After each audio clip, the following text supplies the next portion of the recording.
pagrindinis tas toks slapukavimas ir melavimas. Jūsų vaikas atrodo besišypsantis, juokiasi ar rodo džiaugsmo ženklus tik naudojant ekraną, arba atrodo pasimetęs, nusivylęs, nerimauja, kai nenaudoja įrenginio, ar ne? Džiaugsmo emociją patiria tik ekrano metu. Jis ar jie naudoja įrenginį, kad jaustųsi geriau po blogos dienos, jeigu turėjo blogą dieną, nenori nieko pasakoti, keliauja tiesiog iš karto prie žaidimo, televizijos, tai yra jau grėsmės signalas.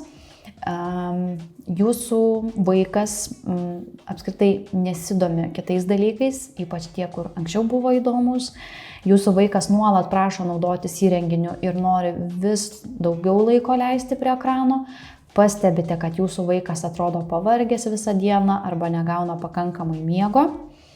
Ir jūsų vaikas skundžiasi galvos ir kaklo skausmais. Labai svarbus aspektai, kviečiu kiekvieną pagalvoti, ar nors vienoje situacijoje pastebėjote savo vaiką, ar ne, tai tikrai nebūtina surinkti visas raudonas vėliavėlės, kad mes sakytumėm, kad mūsų vaikas tikrai turi priklausomybę ir tas ekranas turi neigiamą poveikį, bet tikrai užtenka vieno iš fakto, vieno iš kategorijų.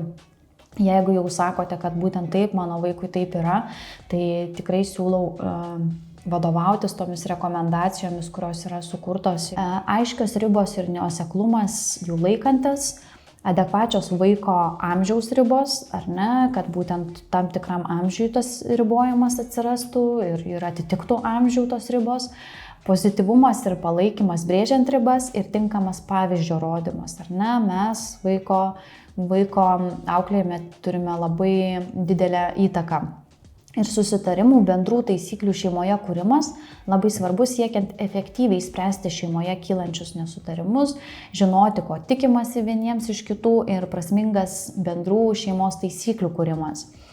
Kaip turėtų būti tos taisyklės, kokios jos turėtų būti, kaip mes turėtumėm kurti, kokios jos būtų teisingos. Tai taisyklės kuriamos visų šeimos narių, tai nereiškia, kad tėvai atskirai be vaiko sukuria taisyklės ir jam pristato, ar ne? Čia labai svarbus vaiko įtraukimas, kartu visiems priimti sprendimus. Jos turi būti labai aiškios ir suprantamos. Taisyklės pateikti vizualiai, užrašyti ženklais, kad suprastų ir neskaitantis vaikas, ar ne, vizualiai pateikti, kad vaikui būtų įdomu, pakabinti aiškiai matomoje vietoje, formuluotės turi būti pozityvios, nesimušti, pakeičiami bendrauti draugiškai, ar ne, daugiau pozityvumo įnešti į taisyklės, aptariamos pasekmes, kas nutiks, jei mes sulaužysim taisyklės, sulaužius taisyklės visuomet laikyti susitarimų, ar ne, numatytų pasekmių, kurias mes būsim susitarę, svarbu kartu aptarti, kodėl pasekmės yra reikalingos, skatinti ir palaikyti teigiamą elgesį.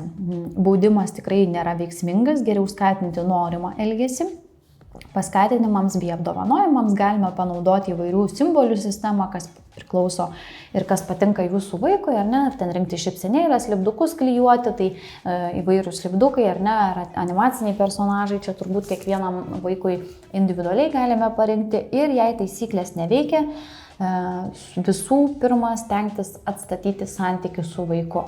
Ar ne, tai čia svarbiausia įsidėmėti, tas šeimos taisyklių kūrimas, ar ne, tai šeimos, tai nepamirštam įtraukti ir vaiko, ar ne, vaikas šitame etape yra tikrai labai svarbus ir taisyklės turi būti pozityvios, formuluotės pozityvios.